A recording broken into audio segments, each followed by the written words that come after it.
I live up to your expectations, Ken Corley. Well, you've never let me down so far. Housing in Ireland has become unaffordable and unattainable for people living in Ireland, and that is simply a fact.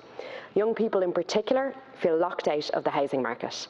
They feel that the dream of one day owning their own home is a far-off idea at best, and at worst, just a pipe dream.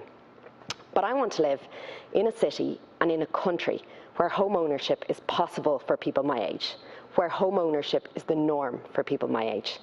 And that's why I'm so glad that we are introducing the first ever bill that will focus solely on affordable housing. It works in tandem with the Land Development Agency Bill to put affordability at the heart of our housing system. It'll do this in 4 different ways. Firstly, through the direct local authority-led building of affordable homes for the first time in over a decade.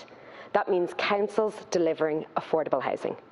Secondly, through the first ever national cost rental scheme that will deliver long-term, secure, affordable leases for those who wish to rent longer term.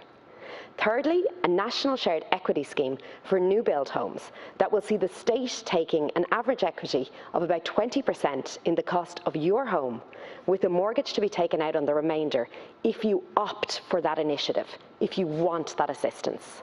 And fourthly, it means an expansion of the Part 5 clause to provide 10% affordable purchase and, crucially, 10% social housing, as well as affordable housing on all new developments.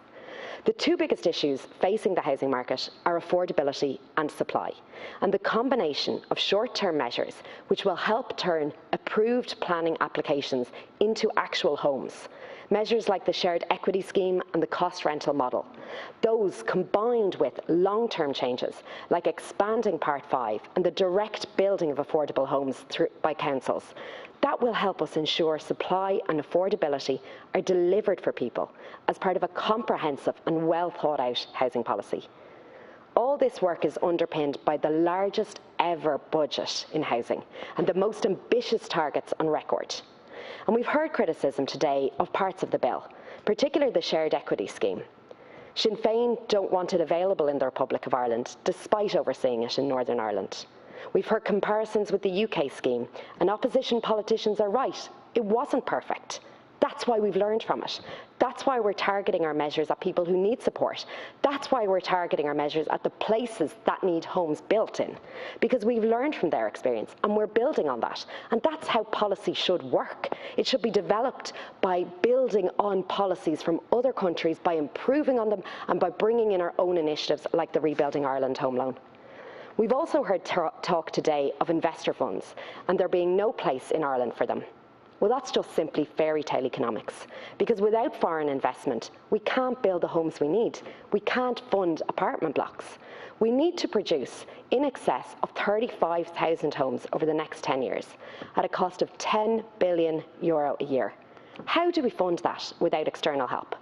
The fact is that our ambitious targets require the direct focus and support of measures like this bill, and they sure could do with the support of all members of this House. Because if we actually work together towards a shared goal of creating housing for everyone, then things would happen a lot faster. Our aim must be to solve the housing crisis and get people into homes. Our collective efforts must do that. This bill will deliver homes. This bill will help make housing affordable. This bill will help young people realise their dreams of owning a home.